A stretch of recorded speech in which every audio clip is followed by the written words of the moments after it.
Alors, bonjour la famille, ici nous sommes là pour répondre au tutoriel comment on calcule la force électromotrice dans une pile. Alors ici, on va expliquer comment calculer à partir de toutes ces données la force électromotrice dans une pile. Alors une pile, on a l'écriture d'une pile ici, on a une demi-pile ici, on a une demi-pile ici. D'accord?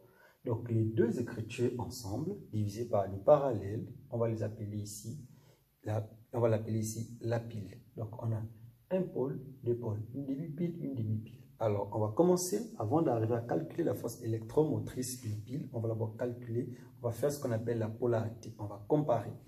Alors, on a la polarité. C'est quoi la polarité? La polarité va nous permettre de comparer les deux demi-piles. Deux électrodes pour voir laquelle électrode fait la réduction, laquelle électrode fait l'oxydation. Et quelle est l'électrode 1 et l'électrode 2. Qu'est-ce qui va nous aider? Ce sont ces chiffres ici. Ce sont ces chiffres ici. Désolé, là c'est égal. Là c'est égal. Voilà. Ce sont ces chiffres. Ce sont ces chiffres ici qui vont nous permettre de comparer, n'est-ce pas, les demi-piles ou encore les électrodes. On se rend compte que cette demi-pile, donc potentiel du demi-pile, peut faire Fe3+, bar Fe2+, à un potentiel de 0,77 volts. Donc il est supérieur à cette pile-là, qui a un potentiel de Pb2+, Pb. Alors, ce potentiel, il est supérieur à celui-là. Donc, X facto, lui, il va prendre le E1. Donc, le E1, ce sera lui. Il est supérieur au E2. L'électrode de droite et l'électrode de gauche. Nous comprenons? Alors, on se rend bien compte que lorsqu'on a fini de comparer cela, on va maintenant savoir laquelle la demi-pile fait l'oxydation et la réduction. Le plus grand, en général, va faire la réduction. Ce qui fait que E1, donc le fer, il va faire la réduction. Tandis que E2, il va donc faire l'oxydation. Il va faire l'oxydation. Alors, on va écrire les équations d'oxydation, de réduction et les équations d'oxydation à E1 et à E2. Donc ici, à E1, on a dit qu'il va faire une réduction.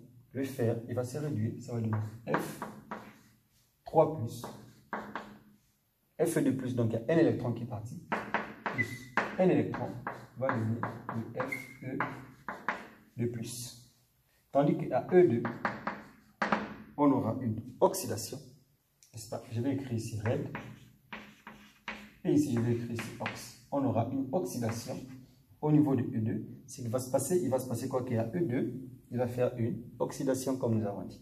Donc ici. Alors cette oxydation, ça va se faire comment? C'est le plomb qui va se devenir en Pb2+, plus 2 électrons. Voici la réaction d'oxydation. Voici la réaction de réduction. Voici la réaction d'oxydation. Alors ici, on a les deux réactions. On va écrire maintenant la réaction globale. Or, ici, on a 2 électrons. Ici, on a 1. On va multiplier lui-là ici par 2.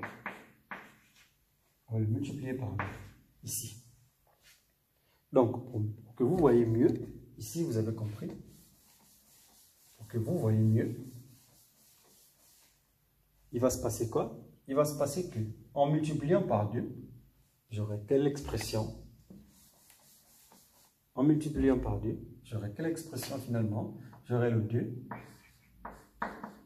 Fe3+, plus 2 électrons, qui vont donner le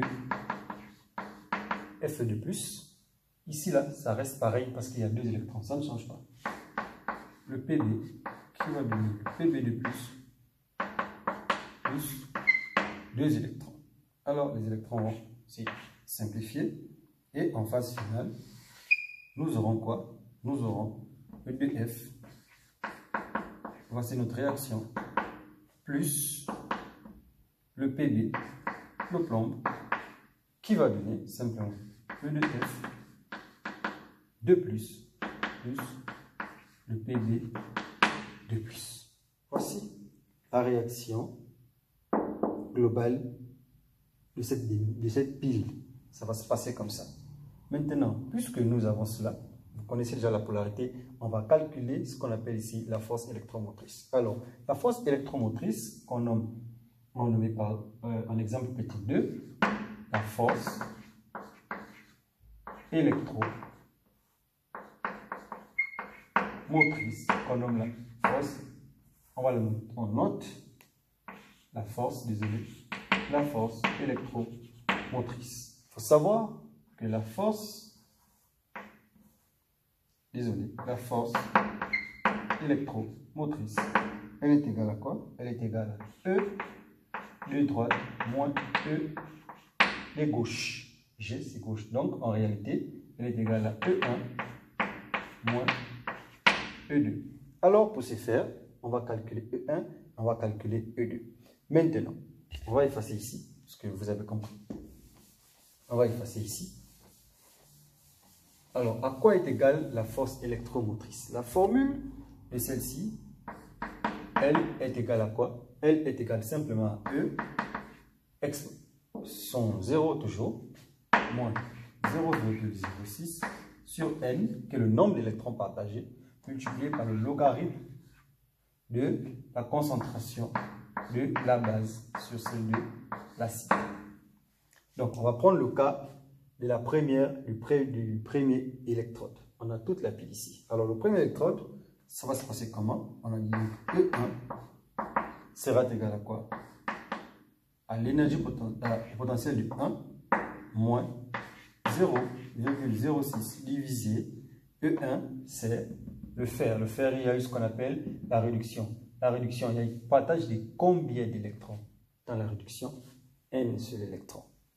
Donc, ici, on va mettre 1, ici, multiplié, n'est-ce pas, par le logarithme, n'est-ce pas, par le logarithme de quoi?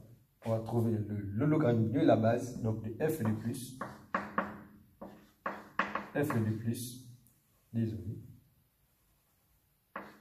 sur Fe3+. Alors, moi, j'ai fait les calculs en avance. Vous allez trouver E1, ce sera égal à quoi? Ce sera égal simplement à 0,626. Lorsque vous faites le calcul, vous trouverez que E1 est égal à 0,626 volts. Ça, c'est ce qui est de E1. Maintenant, pour E2, pour calculer E2, on va marquer ici E1 est égal à 0,626 volts. Maintenant, pour E2, on va appliquer la même formule. Je vais juste enlever ce qui n'y va pas. On va appliquer la même formule, seulement que pour E2, il y a eu une oxydation. Donc, il y a 2 électrons qui sont partis. Donc, ça fait E2, on a 2 électrons de la base sur l'acide. Or, ici, on a le plomb solide. Donc, il n'est pas compté comme concentration. Alors, on va multiplier simplement par la concentration de la base, du plomb, Pb2+. Alors, vous avez toutes les données ici. Vous remplacerez et vous retrouverez, ici bien évidemment, ça devient 2. Et vous retrouverez ici que E2 que nous cherchons, ce sera égal à moins 0,13. On va écrire ici E2 moins 0,13 volts. Voici comment on calcule E2. Maintenant, comment donc arriver à calculer la force électromotrice? C'est simple, on a les deux formules. On a dit que la force électromotrice est égale à l'électrode de 1 moins celle de 2. Donc la force électromotrice, excusez-moi, la force électromotrice est égale à quoi? E1 moins E2. Donc E1 moins E2. Elle sera bel et bien égale à 0,626, n'est-ce pas, que vous trouverez, moins, n'est-ce pas, et le moins va se compenser, ça veut dire plus 0,13, que que vous trouverez donc la force électromotrice dans une pile. Vous trouverez en général, dans ce calcul par général, dans ce calcul, vous trouverez 0,746. 0,746 volts. Alors, voici comment on détermine la force électromotrice dans une pile. Donc, vous avez les comment ça se passe et moi, je vous dis à la prochaine.